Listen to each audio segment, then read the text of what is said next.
Just wanted to give a quick shout out to Noldor. This is the Kislev player in this replay, one of my longest active patrons. Even if he's been active as a patron of mine, he hasn't necessarily been active in the game. Like myself, took a little bit of a time off from the game, getting back into it. So today we're helping him practice with my Tzeentch versus his Kislev. We've both gone a little bit of an odd direction here. I'm explicitly not going with the Flying Lord snipe here. And I've taken Village on the ground. We've got pink and blue fire. Some Marauder Horsemen out to the flanks, supported by Chaos Furies. Same thing over here. We've got two Horsemen supported by Furies. Another Fury in the center. Lots of Marauders, including some Marauder Spears on the flanks. And Forsaken as well. Love Forsaken of Tzeentch. That barrier and magic damage does definitely help them in some situations. We've also got Chosen of Tzeentch here in the center for some elite anti-large armor piercing. Definitely going to need them against these bear riders here, who are, of course, supported by a Patriarch. Katarin on foot, although she is one of the faster foot characters in the game at 46 speed. Scooting around on her little animated magical ice. Absolutely beautiful. Some dervishes and a line of Kossars, armored Kossars here with some Zargard, and some regular Kossars and Kossar spears as well. So let's get things rolling. Yeah, Winged Lancers out on this side.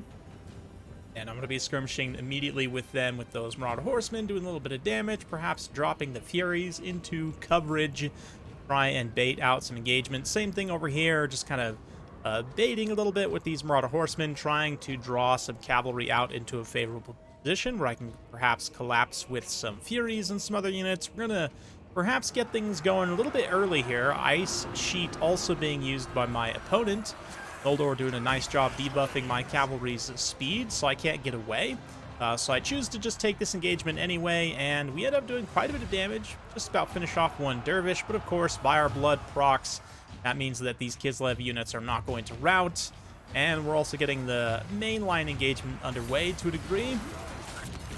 Marauders get in here, getting peppered by bullets and arrows, definitely taking some savage losses immediately at the flank there. We're going to unleash some pink fire, try and mop things up. Some Chosen also getting in here. They're going to be fighting Zargard, which is not the most efficient thing in the world, but the Forsaken should do much better. Over here, we're also able to beat down those Winged Lancers.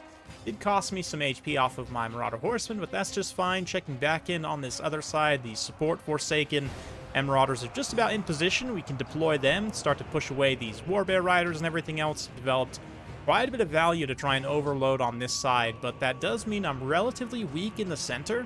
Looks like we're going to see a Heart of Winter also be cast from Katarin here, and that's going to do a lot of damage on my Chosen. Granted, it is a very expensive spell just to be single casting on a Chosen, but at the same time, it is a, 1,500 cost, 1,600 cost infantry. Definitely makes sense. It's going to cut through the barrier, allow those units to start doing some real HP damage. But meanwhile, on the opposite side here, getting my Marauder Horsemen to just do a little bit of charging. These regular Kossars, unarmored, should be more than enough of... I should have more than enough resources, I should say, to take them out on this side. And taking a look back in the center here, Village is also just grinding. He should be regenerating the barrier ever so slightly. You can see that the Chosen sort of pops back up ever so briefly there, but it's really only a few hit points at a time. So, you know, a volley from those Kossars should be able to cut that down in no problem and stop that regeneration. But pressure is definitely on in the back line. I've got Marauder Horsemen now sweeping full up and around. The Forsaken and Spears getting a little bit caught up on some Kislev infantry here, but we should be able to cut through them, especially with support. But yeah, taking a look at sort of a wide view here. More blue fire is being unleashed as the Kossars still struggle to get a bead with their pistols, but Katarin, of course, has her AoE magic down spell here. I forget exactly, like Glacial Blast or something like that. Frostfang, that's it. Does a decent amount of damage to those Chosen, and they are just getting ground down over time without having fought the targets they really needed to. I mean, they've only got 300 value so far, just, you know, wet noodling those Zargard, whereas the Bear Riders are, you know, running around, utilizing their mobility to stay far away from those halberds as possible, which is definitely the right thing to do. But I'm going to leave these Marauder Spears and the Furies to clean up on the Kossars, try and get my Marauder Horsemen to come assist here. And I'm going to be cycle charging these armored Kossars a little bit. It's not super efficient with these light cavalry. I mean, they don't really have the armor piercing, and I can't really stand and shoot with them either, so I don't really have that many great choices. My thought here was just to try and shut them down so my Chosen could stay protected to a degree. But let's see. Village now gets himself into a little bit of trouble. Let's get some cinematic shots. We haven't got too many so far this battle because there's been a lot going on all across the battlefield, but Village trying to get some casts off, but just getting absolutely bullied by the Bear Riders.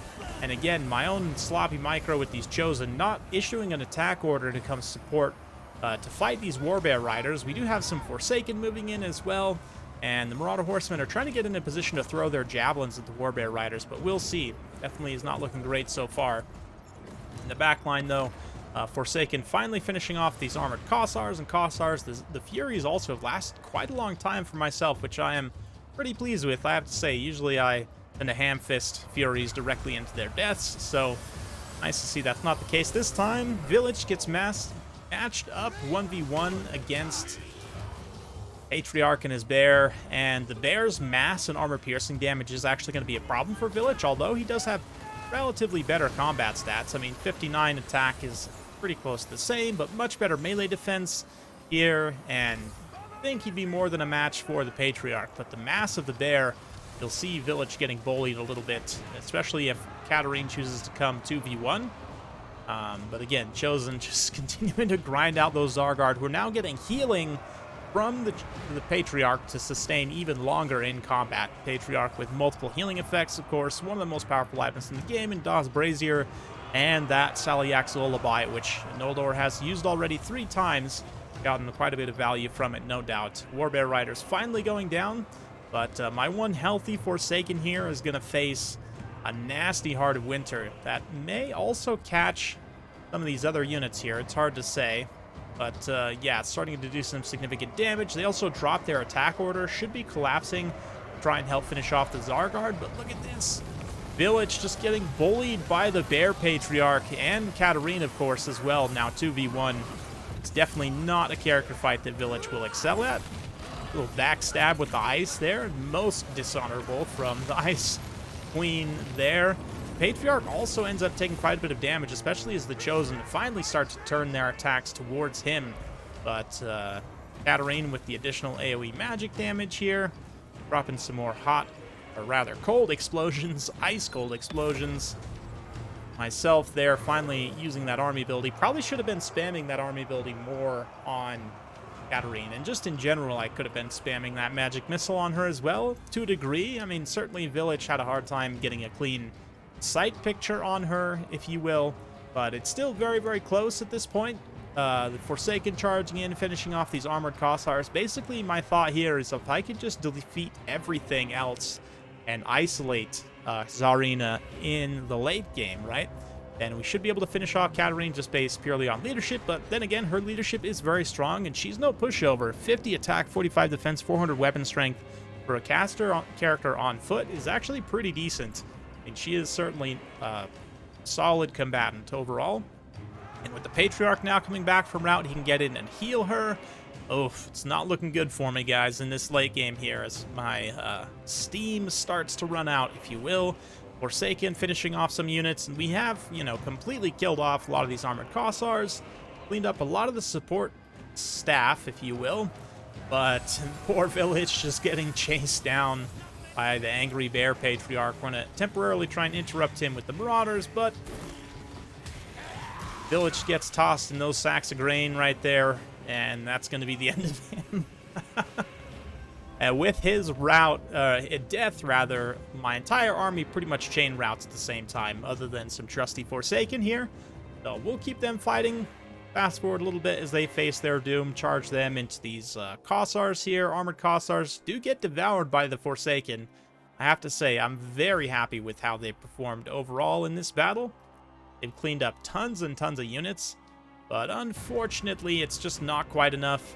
Although, I might have actually been able to win had my leadership held up. These Chosen are going to immediately rout as soon as they get close to the enemy, and that leads to the end. So, very well played in Noldor there. Hopefully you all enjoyed watching that one.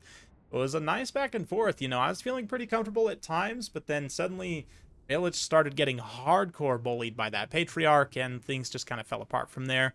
Granted, some sloppy micro on my part in terms of not getting the chosen where they needed to be, and yeah, kind of misusing the horsemen, arguably a little bit. They are more expensive now. This is what, 700 cost, so you need to get a little bit more value out of them than what I got here. But the Forsaken were great, honestly. Both of them paid for themselves. One of them up to 2,000 damage value, 11,000 damage total. I mean, the Tzeentch halberds also end up paying for themselves, so really hard to argue there, even though tactically they didn't do what they needed to. Furies also, I mean, Tzeentch Furies are, like all Furies, quite good, and especially if used well, like in this particular battle, they were able to survive quite late into the game, chase a lot of routing units and stuff, and the Marauders are also kind of just here. For Noldor, though, I mean, put Tsarina, considering how cheap she probably was with this kit, super cost-effective. Yeah, Patriarch, of course, as well, healing and also punching village hard in the face. Tactically, the Zargard did a great job, even if they didn't end up paying for themselves. And then a lot of the values on these armored Kossars just using their pistols to blast stuff at short range. Very cost-effective. And then, of course, fighting the Marauders just fine with their armor. So yeah, it's a fun game, definitely. I would say, just as a quick comparison at the end, I know some of you guys really crave this. Let's just go straight to Warriors of Chaos. I've talked about a couple of variants of Forsaken recently, and I'm likely to highlight a couple more soon. But in general, here's my sort of tier list of Forsaken. The best Forsaken, in my opinion, are Nurgle, mostly because the extra HP benefits them significantly. They also have speed to give, right? They're already pretty fast, and that, you know, that speed reduction doesn't hit them so hard. Likewise, you know, the lower melee attack is less of an issue due to the charge bonus, and they still have frenzies. Their melee attack's still fairly solid. And of course, they have access to lots of healing and defensive effects to help offset their general squishiness. But poison, of course, as well, as do all Nurgle units. But definitely, personally, I'd put the Forsaken of Nurgle top. Tzeentch Forsaken are probably a close second. Again, they get a little bit of extra HP because of that barrier. Actually, technically more than the Nurgle bros. They also pick up magic damage and really come with no downsides other than the extra cost, which is quite nice.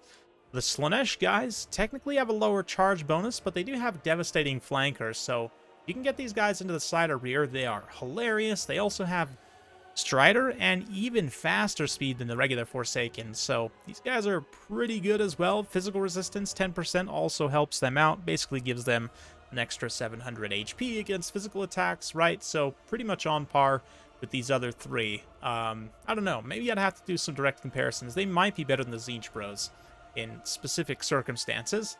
And then, of course, that leaves the Khorne Forsaken, who cost less than the other marked Forsaken, but are still definitely the worst. That low melee defense really hurts them, given their low HP and model count, relatively speaking already. The fire damage is nice, but the spell resistance really doesn't make up for the fact that they already have Frenzy to begin with. So out of all these, Khorne one could definitely use a buff, but the other three Forsaken, I would definitely say, are fairly solid all for their respective factions. Let me know what you guys think in the comments down below, though. If you like this sort of content, be sure to like, subscribe, hit that bell notification button. Every time I upload a new video, you'll be notified. Thanks again. We'll see you next time.